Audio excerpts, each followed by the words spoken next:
Assalamualaikum warahmatullahi wabarakatuh. Innal hamdalillah nahmaduhu wa nasta'inuhu wa nastaghfiruh wa na'udzu billahi min shururi anfusina wa min sayyiati a'malina. May yahdihillahu fala mudilla lahu wa may yudlil fala hadiya lahu. Asyhadu an la ilaha illallah wahdahu la syarika lahu wa asyhadu anna Muhammadan 'abduhu wa rasuluh. Qala Allah Ta'ala fi kitabihil karim ya ayyuhalladzina amanu taqullaha haqqa tuqatih wa la tamutunna illa wa antum muslimun. Ya ayuhan nasu taqu rabbakum alladzi khalaqakum min nafsin wahidah wa khalaqa minha zawjaha wa batha minhuma rijalan katsiran wa nisaa'a wattaqullaha alladzi tasaaluna bihi wal arham innallaha kana 'alaykum raqiba. Ya ayyuhalladzina amanu taqullaha wa qulu qawlan sadida يصلح لكم أعمالكم ويغفر لكم ذنوبكم ومن يطع الله ورسوله فقد فاز فوزا عظيما. أما بعد فإن أصدق الحديث كتاب الله وخير الهدى هدى النبي صلى الله عليه وسلم وشر الأمور محدثاتها فإن كل محدثة في الدين بدعة وكل بدعة ضلالة وكل ضلالة في النار. معاشر المسلمين رحمني ورحمكم الله جميعا. Pertama-tama kita panjatkan puja dan puji syukur kehadirat Allah Azza wa Jalla. Kita tidak akan pernah bosan untuk selalu terus bersyukur kepada Allah Azza wa Jalla atas segala limpahan nikmat dan karunia yang telah Allah berikan kepada kita. Nikmat yang begitu banyak, sampai-sampai lisan ini tidak akan pernah bisa untuk menghitung-hitung nikmat Allah Azza wa Jalla. Sebagaimana Allah katakan di dalam Al-Quran, wa in ta'uddu ni'matallahi la tuhsuha innal insana ladzalumun kafar. Apabila seandainya kalian ingin menghitung-hitung nikmat Allah, niscaya kalian tidak akan pernah sanggup untuk menghitungnya. Sesungguhnya manusia sangat zalim dan sangat ingkar terhadap nikmat Allah Azza wa Jalla. Maka jangan sampai kita menjadi hamba-hamba Allah yang ingkar terhadap nikmat Allah Azza wa Jalla. Apa yang harus kita lakukan? Yaitu bersyukur kepada Allah Azza wa Jalla. Dan bentuk syukur kita kepada Allah Azza wa Jalla yaitu dengan taat kepada Allah Azza wa Jalla, menjalankan perintah-perintah Allah serta menjauhi larangan-larangan Allah Azza wa Jalla. Salawat dan salam selalu tercurahkan kepada baginda Rasulullah sallallahu alaihi wasallam, kepada keluarga beliau, kepada sahabat-sahabat beliau, dan kepada orang-orang yang senantiasa berpegang teguh di atas sunnah Rasulullah sallallahu alaihi wasallam. Ma'asyiral muslimin rahimani wa rahimakumullah jami'an. Qaddarallah wa ma syaa fa'al. Mestinya jadwal Ustaz Lubis. Dengan izin dari Allah, takdir dari Allah, beliau tidak bisa hadir karena ada uzur. Insyaallah di sini ana akan menggantikannya, berbagi ilmu dengan antum semua. Ana akan membawakan sebuah tema, yaitu 3 amalan yang harus dipegang di dalam menjalani kehidupan dunia ini. 3 amalan yang harus kita pegang, yang harus kita jadikan bekal di dalam kita menjalani kehidupan dunia ini. Kita harus tahu dan kita harus paham tentang hakikat kehidupan dunia ini. Dunia adalah tempat yang fana. Dunia hanyalah sementara. Allah Azza wa Jalla menjadikan dunia ini tempat kita untuk beramal, bukan tempat untuk kita tinggal. Karena kita tahu bahwasanya kita tidak akan selamanya hidup di dunia ini.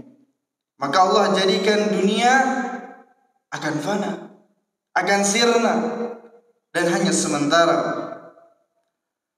Tapi subhanallah, masih banyak dari kaum muslimin, mungkin itu kita, yang terlalu berlebihan mencintai dunia, yang terlalu besar ambisinya terhadap dunia.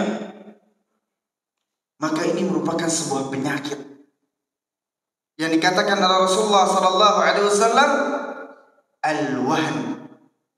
Dengan penyakit al-wahn. Apa itu al-wahn? Hubbud dunya wa karahiyatil maut. Cinta terhadap dunia berlebihan dan takut akan kematian. Maka seorang muslim tidak boleh terlalu besar ambisinya terhadap dunia, terlalu cinta terhadap dunia. Kita harus memikirkan negeri akhirat. Negeri akhirat harus lebih kita utamakan lagi. Di dalam banyak ayat Allah Azza wa Jalla memberikan penjelasan yang gamblang, yang jelas tentang hakikat kehidupan dunia. Salah satunya di surat Al-Hadid ayat yang ke-20, Allah Azza wa Jalla berfirman, "I'lamu annamal hayatud dunya la'ibu wa lahu." Ketahuilah bahwasanya kehidupan dunia itu hanyalah permainan dan senda gurau belaka. Allah Azza wa Jalla memberikan perbedaan antara kehidupan dunia dengan kehidupan akhirat. Di antaranya dalam surat Al-An'am ayat 32, Allah Azza wa Jalla berfirman, "Wa mal hayatud dunya illa la'ibu wa lahu, walad darul akhiratu khairul lil ladzina yattaqun, afala ta'qilun." Dan tidaklah kehidupan dunia kecuali hanyalah permainan dan senda gurau belaka atau sesuatu yang melalaikan. Walad darul akhiratu khairul lil ladzina yattaqun. Akan tapi kampung akhirat lebih baik lagi bagi orang-orang yang bertakwa. Apakah kalian tidak memahaminya? Ini merupakan sebuah isyarat dari Allah Azza wa Jalla, sebuah pertanyaan. Apakah antum akan lebih memilih dunia yang sementara, yang melalaikan, ataukah antum akan memilih negeri akhirat yang lebih baik dan lebih kekal? Bahkan di dalam surat Al-A'la, insyaallah ayatnya semua kita hafal. Wal akhiratu khairu wa abqa. Sesungguhnya negeri akhirat itu lebih baik dan lebih kekal. Maka tapi subhanallah, kehidupan dunia sering menyibukkan kita. Dunia ini terlalu sering menyibukkan kita sehingga kita lalai dari beribadah kepada Allah Azza wa Jalla. Sehingga kita lupa akan kenikmatan negeri akhirat. Sehingga kita lupa surga dan neraka. Karena apa? Karena kita terlalu sibuk dengan dunia. Maka oleh sebab itu, agar kita tidak tertipu dengan kemegahan dunia, dengan kekayaan dunia, dengan keindahan dunia ini, kita harus mempunyai 3 amalan yang harus kita pegang, yang harus kita jaga agar kita tidak tertipu dengan kehidupan dunia ini. Ma'asyiral muslimin rahimani wa rahimakumullah jami'an. Yang pertama adalah kokoh di dalam akidah yang benar serta istiqomah di dalam beramal.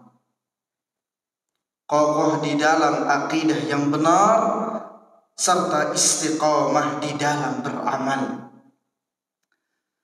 Mengikuti akidah yang benar merupakan landasan utama tegaknya agama seseorang dan juga merupakan diterimanya amalan seseorang. Allah Azza wa Jalla berfirman di dalam surat Az-Zumar ayat yang ke-65, "Wa laqad uhiya ilaika wa ila alladhina min qablika la in asyrakta la yahbatanna 'amaluk wa la takunanna minal khasirin." Jika seandainya sesungguhnya telah diwahyukan kepadamu dan kepada orang-orang sebelummu, jika seandainya engkau berbuat syirik, maka terhapuslah seluruh amalanmu dan kamu termasuk orang-orang yang merugi. Maka lawan dari akidah tauhid adalah kesyirikan. Maka akidah yang selamat, tauhid yang selamat, ini landasan utama, prinsip utama tegaknya agama seseorang. Kalau sudah masuk dalamnya kesyirikan, maka terhapuslah seluruh amalannya. Amalan yang tidak akan diterima oleh Allah Azza wa Jalla. Maka apabila akidah seseorang salah, maka sulit bagi Allah Azza wa Jalla untuk menerima amalan orang tersebut. Tapi apabila akidah seseorang itu benar, maka akan mudah diterima amalannya oleh Allah Azza wa Jalla. maka Allah Azza wa Jalla akan memberikan hidayah dan taufiknya untuk dia bisa beramal saleh. Jika ia memiliki akidah yang benar, pegangan yang benar, tauhidnya benar, maka Allah Azza wa Jalla akan memberikan hidayah dan taufiknya untuk dia dapat istiqamah di dalam beramal. Allah Azza wa Jalla berfirman di dalam surat Al-Kahfi ayat 110, "Faman kana yarju liqa'a rabbih falyamal 'amalan salihan wa la yusyrik bi'ibadati rabbih ahada." Allah Azza wa Jalla mengkaitkan antara akidah dengan amal saleh.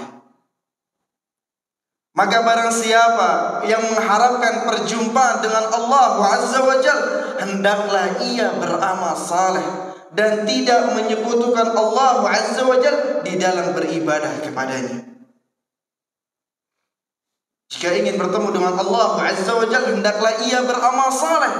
Bukan hanya beramal saleh saja, dan tidak menyekutukan Allah Azza wa Jalla di dalam ia beribadah kepada Allah. Ini sangat berkaitan erat antara akidah dengan amal saleh. Maka orang yang selalu kokoh akidahnya, benar akidahnya, dan selalu bisa beramal saleh, istiqamah di dalam beramal, maka ia tidak akan mudah goyah apabila dihadapkan dengan persoalan-persoalan dunia. Ia selalu taat kepada Allah Azza wa Jalla. Ia selalu menjauhi larangan-larangan Allah Azza wa Jalla. Ia selalu yakin kepada Allah Azza wa Jalla. Jadi kalau akidah kita selamat, pemahaman kita selamat, maka kita akan mengenal Allah Azza wa Jalla dengan sebenar-benarnya. Kita nggak akan pusing lagi mikirin dunia. Apa yang mau kita pusingkan terhadap dunia?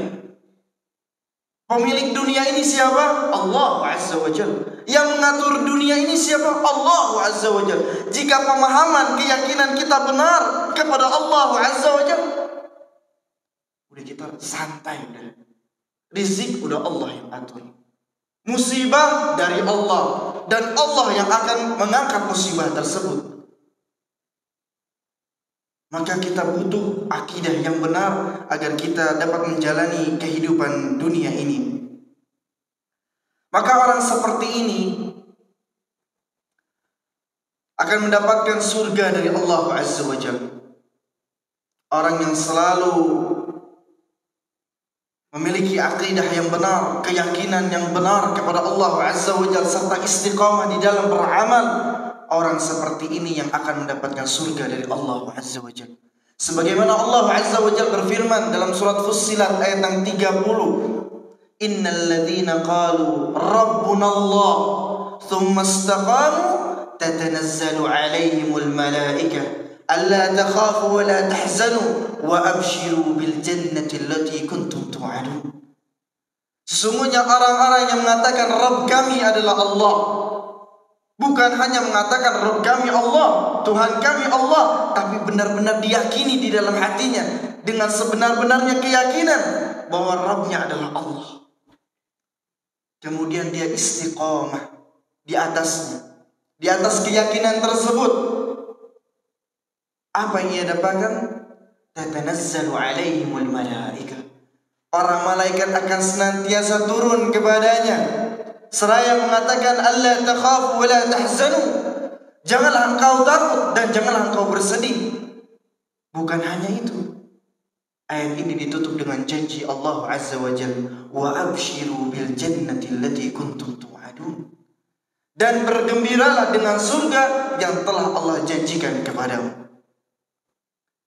Ini janji Allah Azza wa Jalla bagi orang-orang yang memiliki akidah yang benar serta istiqamah di dalam ia beramal. Dan juga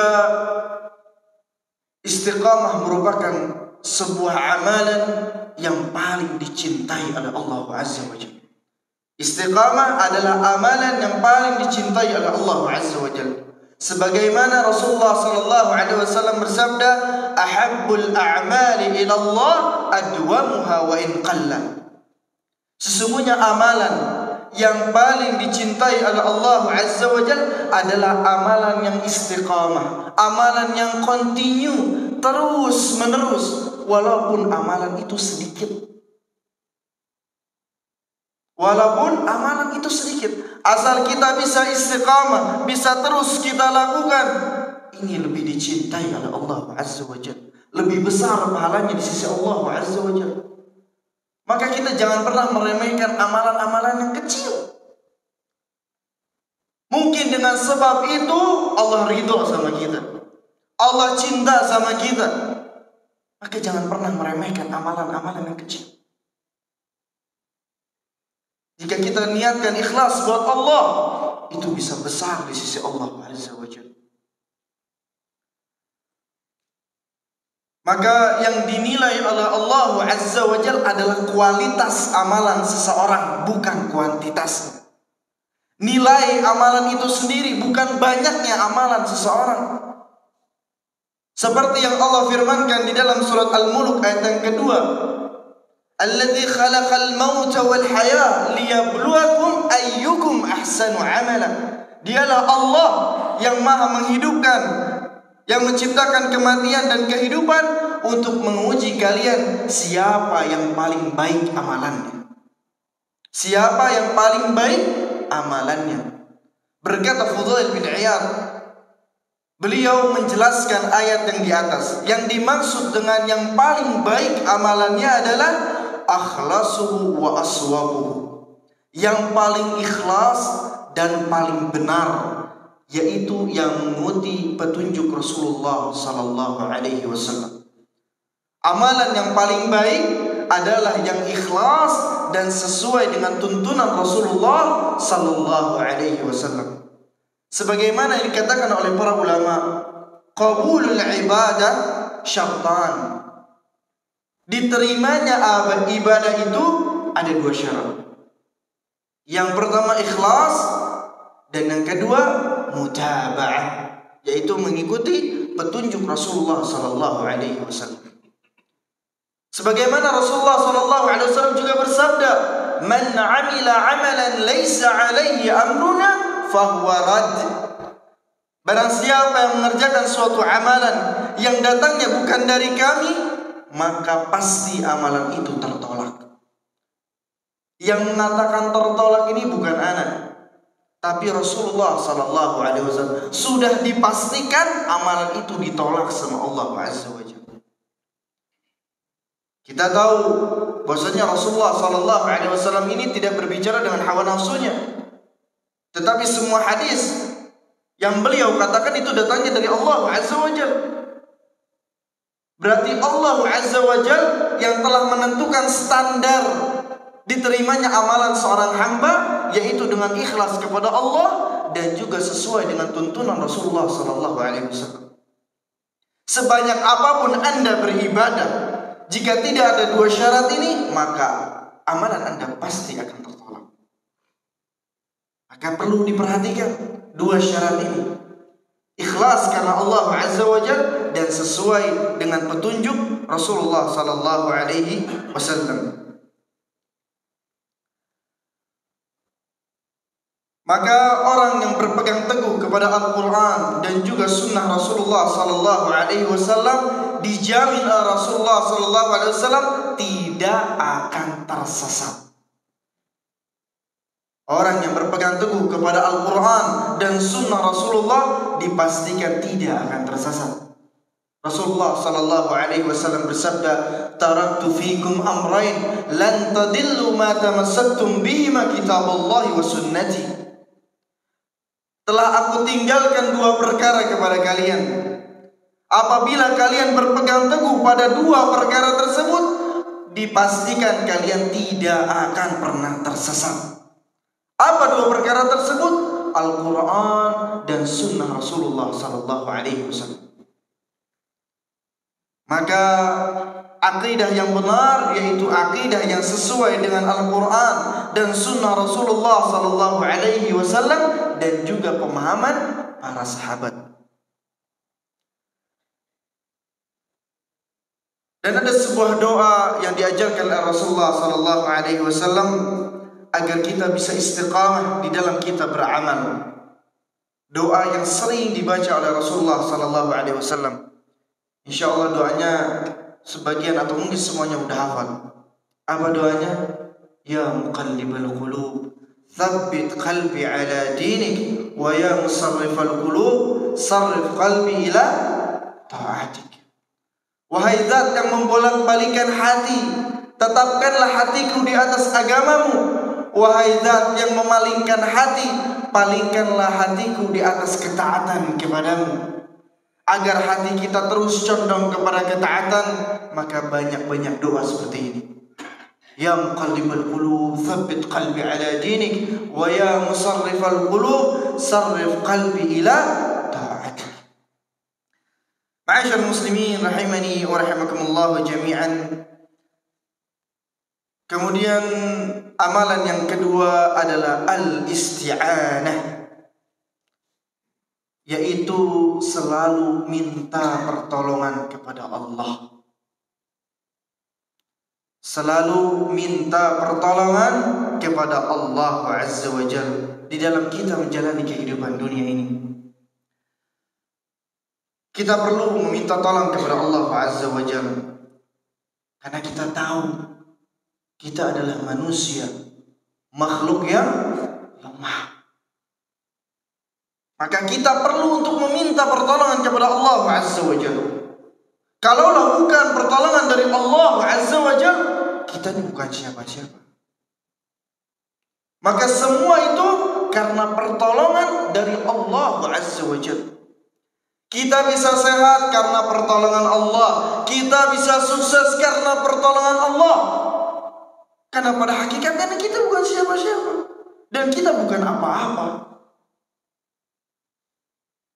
Maka dalam kita menjalani kehidupan dunia ini, kita harus menyertakan Allah Azza wa Jalla. Kita harus meminta pertolongan kepada Allah Azza wa Jalla. Maka di dalam kita menjalani kehidupan ini pasti akan diuji oleh Allah Azza wa Jalla. Pasti akan diuji oleh Allah Azza wa Jalla. Maka semua ujian itu datangnya dari Allah Azza wa Jalla. Sebab dan tujuan Allah Azza wa Jalla memuji kita agar Allah ini tahu siapa yang jujur keimanannya kepada Allah dan siapa yang dusta, bohong keimanannya kepada Allah Azza wa Jalla. Allah pengen ngetes keimanan kita. Sebagaimana Allah Azza wa Jalla berfirman di dalam surat Al-Ankabut ayat yang kedua dan ketiga. Ahasiban nas ayutraku ayyaqulu amanna wa hum la yuftanun. Apakah manusia mengira bahwasanya mereka akan dibiarkan begitu saja mengatakan kami beriman, sedang mereka tidak diuji?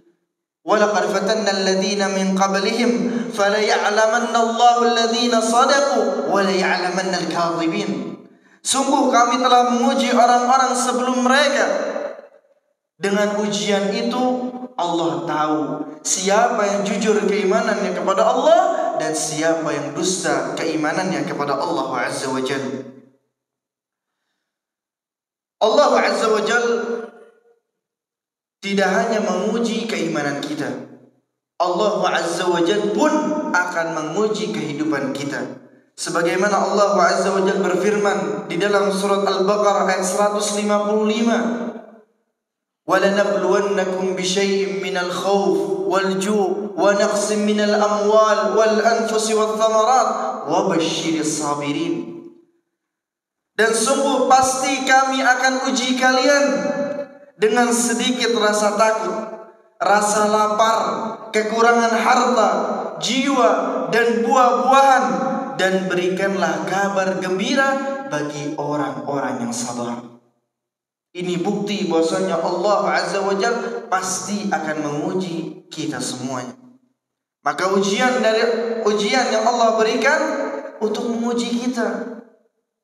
Ketika Allah Azza wa Jalla memberikan ujian, bagaimana posisi kita kepada Allah Azza wa Jalla? Bagaimana sikap kita kepada Allah Azza wa Jalla? Apakah kita termasuk orang-orang yang beriman kepada Allah, atau kita termasuk orang-orang yang kufur kepada Allah Azza wa Jalla, mudah mengeluh terhadap ujian yang Allah berikan? Maka apa yang harus kita lakukan ketika ujian itu turun? Yang pertama kita mengatakan kalimat istirja. Kalimat inna lillah wa inna ilaihi raji'un. Kalimat inna lillah wa inna ilaihi raji'un ini bukan hanya sekedar kalau ada orang meninggal. Kadang kalau kita lagi dapat musibah, innalillahi wa inna ilaihi raji'un, sebelah kita siapa yang meninggal? Bukan. Kalimat istirja yaitu kalimat yang diucapkan ketika kita dapat musibah. Kenapa bisa demikian? Karena Allah Azza wa Jalla berfirman dalam surat Al-Baqarah, "Alladzina idza asabathum musibah qalu inna lillahi wa inna ilaihi raji'un." Apabila mereka ditimpa musibah, mereka mengatakan inna lillahi wa inna ilaihi raji'un. Allah enggak mengatakan kalau ada orang meninggal mengatakan inna lillahi wa inna ilaihi raji'un. Tapi kalau ada musibah, jika kalian ditimpa musibah, musibah bisa berubah apa aja. Bisa sakit, kesulitan, kefakiran, atau orang meninggal. Apapun itu, musibah, kita katakan inna lillahi wa inna ilaihi raji'un. Dengan kita mengucapkan demikian, Allah Azza wa Jalla akan memberikan balasan bagi kita.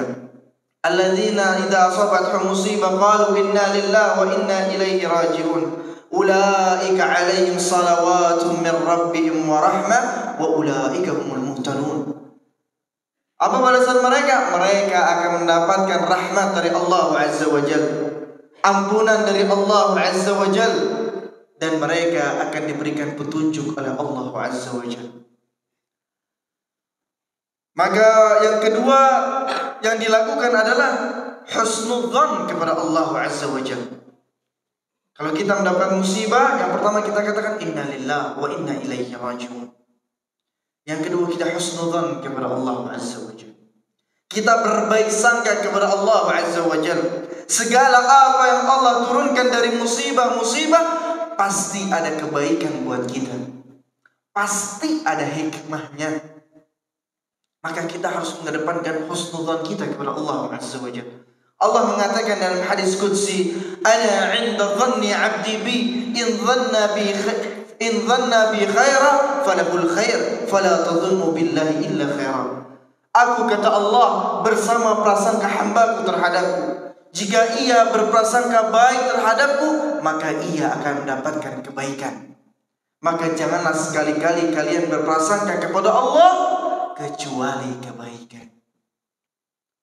Kemudian di hadis yang lain Rasulullah sallallahu alaihi wasallam bersabda, "Ajaban lil mu'min, la yaqdi Allahu syai'an illa kana khairan lah." Sungguh menakjubkan seorang mukmin. Tidaklah Allah menakdirkan sesuatu kepadanya melainkan sesuatu tersebut merupakan sebuah kebaikan baginya. Maka semua takdir, semua musibah yang Allah telah takdirkan kepada kita merupakan kebaikan dari Allah Azza wa Jalla. Maka kemudian yang selanjutnya, yang ketiga adalah bersabar. Ketika mendapat musibah adalah bersabar. Maka Allah akan menggantikan yang lebih baik lagi. Maka sekali lagi saya ingatkan, di dalam kita menjalani kehidupan dunia ini, kita perlu untuk meminta pertolongan kepada Allah Azza wa Jalla. Sebagaimana Rasulullah sallallahu alaihi wasallam mengajarkan kepada Abdullah bin Abbas radhiyallahu taala anhu ketika Abdullah bin Abbas ini masih kecil. Rasulullah sallallahu alaihi wasallam mengatakan, "Ya ghulam, inni u'allimuka kalimat." Wahai anak kecil, aku ajarkan kepadamu beberapa kalimat. Apa nasihat Rasulullah SAW kepada Abdullah bin Abbas? Ihfazillah yahfazka.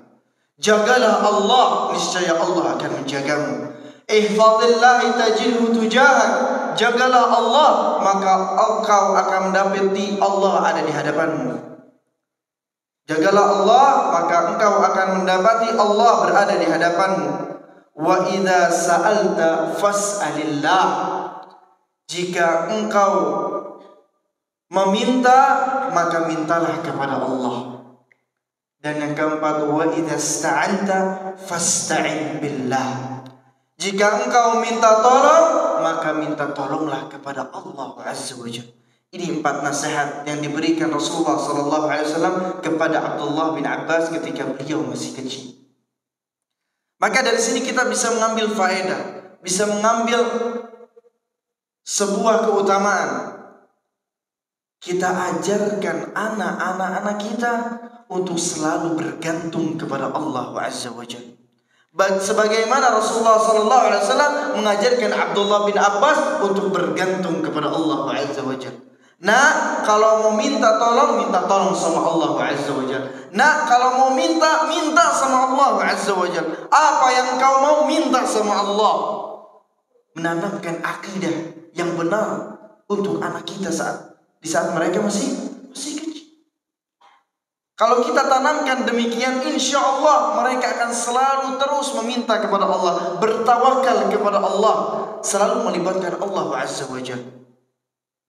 Maka ini adalah salah satu pengajaran Rasulullah SAW kepada anak kecil, yaitu Abdullah bin Abbas. Kemudian ada beberapa cara di dalam kita meminta pertolongan kepada Allah Azza wa Jalla. Sebelumnya, ana minta maaf, afwan, ada yang punya power bank? Ada yang punya power bank? Qadarullah, baterainya 1% lagi. Baik. Ana tipe C, type C.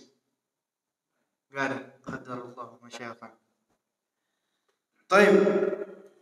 Ada beberapa cara di dalam kita meminta pertolongan kepada Allah Azza wa Jalla. Cara yang pertama yaitu dengan berdoa kepada Allah Azza wa Jalla. Cara yang pertama kita minta tolong kepada Allah Azza wa Jalla. Cara yang pertama yaitu dengan berdoa kepada Allah Azza wa Jalla. Sebagaimana Allah Azza wa Jalla berfirman di dalam surat Al-Mu'minun ayat yang ke-60. Allah mengatakan, wa qala rabbukum ud'uni astajib lakum. Dan Rabbmu telah berfirman, berdoalah kepadaku, niscaya aku akan kabulkan. Ini janji dari Allah Azza wa Jalla. Allah yang ngomong langsung, berdoa kepadaku, niscaya aku akan kabulkan. Pasti dikabulkan oleh Allah Azza wa Jalla. Tidak ada doa-doa yang kita panjatkan kepada Allah tidak dikabulkan oleh Allah Azza wa Jalla. Di hadis yang lain Rasulullah SAW mengatakan, Allah ini malu sama hamba yang berdoa kepada Allah, menadahkan kedua tangannya kepada Allah, tapi Allah tidak kabulkan. Maka semua doa yang kita panjatkan dikabulkan oleh Allah Azza wa Jalla. Tapi Allah mengabulkan dengan caranya sendiri. Ada beberapa cara Allah mengabulkan doa kita. Kata para ulama dibagi menjadi 3 cara Allah mengabulkan doa kita. Yang pertama, Allah kabulkan langsung doa kita. Yang kedua, Allah gantikan doa kita ini sebagai penyelamat dari bala. Allah gantikan doa kita ini sebagai penyelamat dari musibah yang Allah berikan. Jadi mestinya Allah menakdirkan kita mendapatkan musibah, tapi karena doa yang kita panjatkan kepada Allah, maka musibah ini tertolak. Itu cara Allah mengabulkan doa kita. Yang ketiga, Allah gak kabulkan di dunia, tapi Allah akan kabulkan di akhirat nanti. Semua doa-doa yang kita panjatkan akan digantikan oleh Allah Azza wa Jalla nanti di akhirat. Itu 3 cara Allah Azza wa Jalla mengabulkan doa-doa kita. Kemudian ma'asyar muslimin rahimani wa rahimakumullah jami'an, Imam Asy-Syafi'i rahimahullah ta'ala mengatakan, atahza'u bid-du'a wa tazdari wa ma tadri bima sana'a du'a. Apakah engkau menganggap remeh perkara doa, menganggap enteng perkara doa, padahal engkau tidak tahu apa yang telah diperbuat oleh doa? Karena doa merupakan senjata yang paling ampuh. Doa merupakan senjata yang paling ampuh. Bahkan dikatakan oleh Rasulullah SAW, ad-du'a mukhul ibadah. Doa ini otaknya ibadah. Inti dari ibadah ini berdoa kepada Allah Azza wa Jalla. Kemudian cara yang kedua yaitu dengan sholat. Cara kita meminta pertolongan kepada Allah dengan cara sholat. Sebagaimana Allah Azza wa Jalla berfirman di dalam surat Al-Baqarah ayat 45. Wasta'inu bis-sabri was-salah. Minta tolonglah kepada Allah dengan sabar dan sholat. Bahkan Rasulullah sallallahu alaihi wasallam apabila beliau ditimpa dengan musibah yang berat, dengan ujian yang berat, dengan kesulitan kehidupan, beliau segera menuju salat. Di dalam hadis dikatakan, kana Nabi sallallahu alaihi wasallam idza hazabahu amrun fazi'a ila salat. Nabi sallallahu alaihi wasallam dahulu apabila ditimpa dengan ujian yang berat, kesulitan, musibah yang berat, beliau segera menuju salat. Beliau segera menuju salat, meminta pertolongan kepada Allah Azza wa Jalla. Kemudian yang ketiga adalah dengan cara berzikir. Rasulullah sallallahu alaihi wasallam bersabda, "Man lazimal istighfar, ja'alallahu min kulli hammin faraja wa min kulli dhiqin makhraja wa razaqahu min haitsu la yahtasib." Barang siapa yang selalu membaca istighfar, mendawamkan istighfar, maka Allah akan menjadikan kebahagiaan dari setiap kegundahan. Allah akan menjadikan kelapangan dari setiap kesempitan, dan Allah akan memberikan rezeki dari jalan yang tidak disangka-sangka. Luar biasa keutamaan istighfar, keutamaan berzikir kepada Allah Azza wa Jalla. Dan ada salah satu keutamaan istighfar, dan ini merupakan sebuah cerita dari Imam Hasan Al-Basri. Ketika beliau sedang mengajarkan majlis ta'limnya, datang salah seorang kepada beliau, kemudian mengeluhkan permasalahannya. Orang yang pertama mengeluhkan, "Wahai Imam, sesungguhnya istriku ini mandul, susah untuk memiliki anak. Apa pendapatmu?" Kemudian Imam Hasan Al-Basri mengatakan, "Aktsiril istighfar." Perbanyaklah istighfar kepada Allah. Kemudian datang lagi orang yang kedua, "Wahai Imam, sesungguhnya anak ini fakir, miskin. Apa pendapatmu?" Kemudian dikatakan oleh Imam Hasan Al-Basri, "Aktsiril istighfar." Perbanyaklah istighfar. Kemudian datang lagi orang yang kedua, "Wahai Imam, kita nih udah musim kemarau panjang, hujan gak turun. Anak punya sawah ladang, butuh sama air.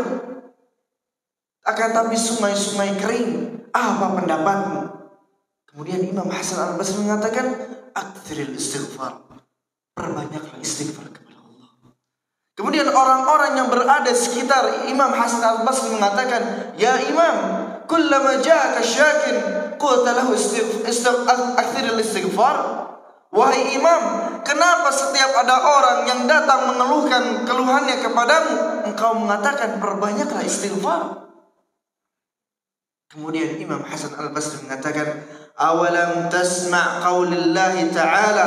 Apakah engkau belum pernah mendengar firman Allah Azza wa Jalla? "Faqultu astaghfiru rabbakum innahu kana ghaffara yursilis samaa'a 'alaikum midrara wa yumdidukum bi amwal wa banin wa yaj'al lakum jannat wa yaj'al lakum anhar." Apakah engkau belum pernah mendengar firman Allah Azza wa Jalla di dalam surat Nuh? Keutamaan dari istighfar kepada Allah Azza wa Jalla. Faqultu astaghfiru rabbakum innahu kana ghaffar yursilis samaa'a 'alaikum midrara. Dengan sebab istighfar Allah akan menurunkan hujan yang lebat. Dengan istighfar Allah akan memperbanyak harta dan keturunan. Dengan sebab istighfar Allah akan menjadikan kebun-kebun dan juga sungai-sungai. Maka semua permasalahan itu kembali kepada istighfar. Maka perbanyaklah istighfar kepada Allah Azza wa Jalla. Karena sudah masuk waktu Isya, kita azan terlebih dahulu. Insyaallah kita akan melanjutkan. Wassallallahu ala nabiyina Muhammad wa ala alihi wasallam. Alhamdulillah, wassalatu wassalamu ala Rasulillah wa ba'd. Dalam sebuah hadis Rasulullah sallallahu alaihi wasallam mengatakan, tuba liman wujida fi sahifatihi istighfaran katsira. Berbahagialah, bergembiralah bagi mereka yang mendapatkan catatan amalan kebaikannya istighfar yang banyak. Maka perbanyaklah istighfar di dalam kita menjalani kehidupan dunia ini, karena istighfar mempunyai pengaruh yang besar di dalam kehidupan kita. Maka segala problema kehidupan kita, jika kita meminta pertolongan kepada Allah Azza wa Jalla, akan mudah untuk terselesaikan. Karena yang memberikan masalah ini Allah, maka kita kembalikan urusannya kepada Allah Azza wa Jalla yang menyelesaikan urusan-urusan kita. Yang mengatur urusan kita adalah Allah. Maka kita harus yakin kepada Allah Azza wa Jalla. Maka kita harus minta tolong kepada Allah Azza wa Jalla jika kita ingin dimudahkan urusannya oleh Allah Azza wa Jalla. Kemudian amalan yang terakhir, yang ketiga adalah bertaubat kepada Allah Azza wa Jalla, serta muhasabah pada diri sendiri. Bertaubat kepada Allah Azza wa Jalla dan juga muhasabah, introspeksi diri. Karena kita adalah manusia.